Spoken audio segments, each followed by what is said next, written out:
दोस्तों इमेजिन करो कि आप एक अनजान जगह पर फंस चुके हो जहां पर अजीबो गरीब चीजें हो रही हो और यहां से बाहर निकलने की भी कोई रास्ता ना हो। कुछ ऐसा ही होता है हमारी आज की कहानी में। कहानी के शुरुआत में हम एक बड़ा सा सफेद रूम देखते हैं जिसके अंदर एक जापानीज आदमी लेटा हुआ था। अचानक से जब उसकी आंख खुली तो खुद को इस बड़े से खाली कमरे में देखकर वह घबरा गया। कुछ देर बाद वह इधर उधर देखने लगा। जब वह एक दीवार के पास गया तो उसने देखा कि दीवार से कुछ बाहर निकला हुआ है। थोड़ी जांच करने के बाद जब उसने उस अजीब सी चीज की सिरे को दबाया तो उसने देखा दीवारों से हजारों बेबी एंजल्स बाहर निकलने लगे, पर थोड़ी ही देर में वह सब वापस से दीवार के अंदर चले गए। बस उनके शरीर के थोड़ा सा हिस्सा बाहर रह गया। अब उस आदमी को पता चला कि ये अजीब सी दिखने वाली चीज असल में थी क्या। एक आवाज हमें बताती है जिंदगी की इस दौर को सीखना कहते हैं। उस बटन की सच्चाई जानने के बाद वह आदमी अपनी उंगली सूंघने लगा। उसने खूब शोर मचाया कि अगर कोई उसके आस पास हो तो उसकी मदद करे, लेकिन जब उसे कोई जवाब नहीं मिला तो वह एक के बाद एक अलग अलग बटन्स को दबाने लगा। हर एक बटन से नई नई चीजें कमरे में गिरने लगा। कभी टूथब्रश निकल आता तो कभी एक बड़ा सा गुलदस्ता। उसने नोटिस किया कि किसी एक बटन को दबाने से एक पर्टिकुलर चीज बाहर आती है। उसने अपने इस थ्योरी को टेस्ट करने के लिए एक ही बटन को बार बार दबाकर चॉपस्टिक्स का ढेर लगा दिया,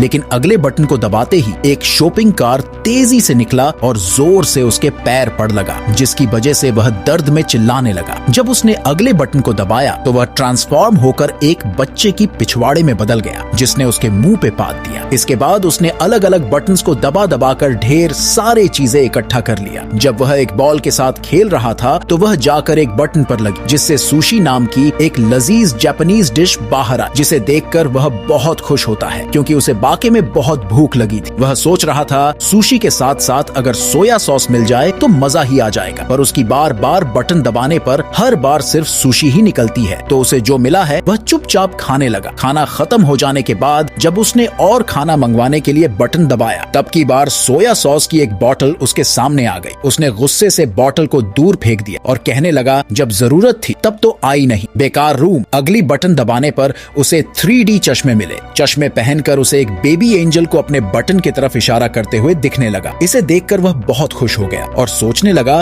कि मैंने तो इस कमरे की रहस्य को सुलझा दिया। लेकिन बटन को दबाते ही एक काउंटडाउन शुरू हो गया जिसके आखिर में दीवार से एक बहुत बड़ा पिछवाड़ा बाहर आया और उसने उसके मुंह पे पाद दिया। कुछ और बटन्स दबाने के बाद उसे एक किताब मिली जो उसे काफी मजेदार लगी। कुछ ही घंटे में उसने उसके 5 पार्ट पढ़ डाले, लेकिन जब उसने उसकी 6वीं नंबर पार्ट को पढ़ने के लिए बटन दबाया तो 7वीं किताब बाहर आई। परेशान होकर जब उसने दूसरे बटन को दबाया तब उसमें से भी 8वीं 9वीं किताब ही निकली। किताब की चाह में उसने एक और बटन को दबाया, तभी उसे अपने पीछे एक दरवाजा दिखाई दिया। उसे देखकर वह बड़ा खुश हुआ कि आखिरकार वह बाहर निकल सकता है, लेकिन अपनी इसी एक्साइटमेंट में वह यही भूल गया कि आखिर वह बटन था कौन सा। तो वह ऐसे ही कोई भी बटन दबाने लगा। पहला बटन दबाने से एक अफ्रीकन आदमी एक दीवार से दूसरी दीवार तक भागते हुए गया। दूसरे वाले से उसके सर पर पानी गिरने लगा, लेकिन आखिरकार तीसरी वाले बटन से दरवाजा खुल गया। पर जैसे ही वह उस बटन को छोड़कर दरवाजे की तरफ जाने लगता वह दरवाजा बंद हो जाता है। कुछ देर ट्राई करने के बाद वह समझ गया कि जब तक बटन दबा रहेगा तब तक ही दरवाजा खुला रहेगा। वह रूनिंग पोजीशन लेकर उस बटन पर खड़ा हो गया ताकि जल्दी से दरवाजे तक पहुंच पाए, लेकिन इससे पहले कि वह वहां तक पहुंच पाता दरवाजा बंद हो गया। इसके बाद उसने बहुत से अतरंगी तरीके अपनाए, लेकिन किसी ने भी काम नहीं किया। उसने शॉपिंग कार पर बैठकर दरवाजे तक पहुंचने की कोशिश की, लेकिन सब बेकार रहा। इसके बाद उसने अपना दिमाग लगाया और एक गुलदस्ता उस बटन पर रख दिया, लेकिन वह इतना भारी नहीं था कि वह उस बटन को दबाए रख सके। तो अब उसे उस गुलदस्ते को भारी बनाना होगा। उसने पानी वाला बटन दबाकर उसमें पानी डालने की कोशिश की, लेकिन पानी उसके शरीर के अलावा कहीं गिरता ही नहीं था। फिर उसने दिमाग लगाया और गुलदस्ते को शुशी से भर दिया। वह बड़ी मुश्किल से उसे वहां लेकर गया, लेकिन उसने गलती से उस गुलदस्ते को एक दूसरी बटन पर रख दिया, जिससे वह अफ्रीकन आदमी दीवार से बाहर आया और उस गुलदस्ते से टकरा गया, जिसकी वजह से वह गुलदस्ता भी टूट गया। वह गुस्से और फ्रस्ट्रेशन में चिल्लाने लगा। उसने कुछ और छोटे मोटे पेतरे आजमाए, लेकिन दरवाजा हर बार उसके पहुंचने से पहले ही बंद हो जाता है। फिर गलती से एक बटन दबाने पर एक रस्सी नीचे आई। उसने हिसाब लगाया कि वह रस्सी से लटक कर जल्दी से दरवाजे तक पहुंच सकता है, और ऐसा हुआ भी। लेकिन जब उसने दीवार के पीछे मौजूद दरवाजे को खोलने की कोशिश की तब उसे पता चला कि इसे खोलने के लिए एक चाबी की जरूरत थी। वह दीवार के बंद होने से पहले कमरे में वापस आ गया। जब उसने गुस्से में दीवार पर लात मारी तो एक चाबी हवा में तैरने लगी, लेकिन दरवाजे की तरह ये चाबी भी बटन छोड़ते ही थोड़ी देर बाद गायब हो जाती है। अब उसे कोई तरकीब निकालना होगा जल्दी से चाबी लेकर दरवाजे तक पहुंचने का। लेकिन जब उसने चाबी वाले बटन को दबाया तो दीवार में से एक कुत्ता बाहर निकला और उस पर भौंकने लगा। वह फिर से कंफ्यूज हो गया क्योंकि सारे बटन एक जैसे तो दिखते थे। इसके बाद उसने सही बटन ढूंढकर उसके ऊपर सुशी का एक टुकड़ा रख दिया। एक दो बार फेल होने के बाद आखिर तक वह दरवाजे तक पहुंच ही गया। लेकिन अभी मुसीबत खत्म नहीं हुई थी क्योंकि दरवाजे के ऊपर की तरफ सिक्योरिटी लॉक लगा हुआ था। वह जल्दी से कमरे की तरफ गया लेकिन बाहर निकलते हुए फिर से दीवार जोर से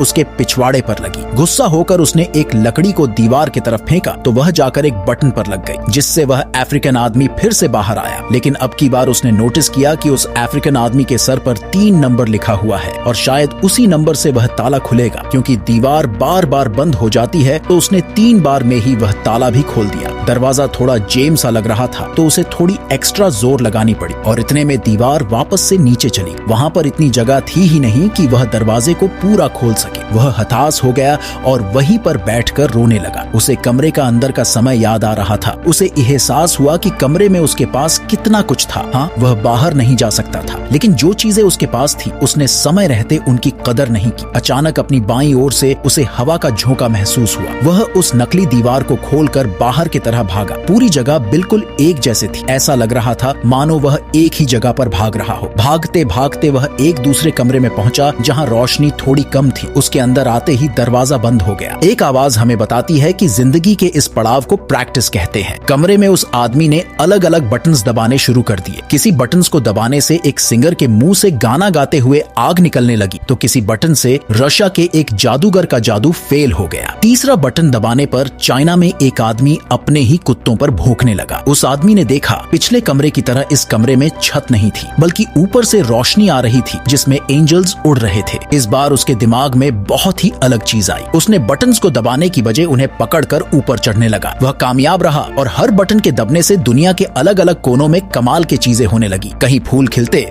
तो कहीं हाथी फिसल जाता है। जैसे जैसे वह ऊपर जाता गया तो कहीं टोस्ट बनने लगे तो कहीं इंसान चांद तक पहुंच गए। जब तक वह ऊपर पहुंचा उसके दाढ़ी और बाल बहुत बढ़ चुके थे। अब उसे दीवार पकड़ने की जरूरत नहीं थी। अब वह भी बाकी एंजल्स की तरह हवा में उड़ता जा रहा था। एक आवाज हमें बताती है कि अब उसने ईश्वर की दर्जा पा लिया है और अब पूरी दुनिया उसके हिसाब से चलेगी। आखिर तक आते आते उसके चारों ओर सफेद पंख उड़ने लगे जो उसे आखिरी कमरे तक ले गई। इस कमरे की दीवार पर पूरी धरती की नक्शा बना हुआ था और उस कमरे में अब तक का सबसे बड़ा बटन लगा हुआ था। उसने उसे दबाने के लिए आगे बढ़ा और स्क्रीन काली हो गई और इसी के साथ ये मजेदार कहानी भी खत्म हो गई। दोस्तों, अगर आपको एक दिन के लिए गॉड बना दिया जाए तो आप क्या क्या करेंगे? कमेंट में बताना जरूर और वीडियो अच्छा लगा हो तो बस एक लाइक कर देना। मिलते हैं एक और मजेदार कहानी के साथ।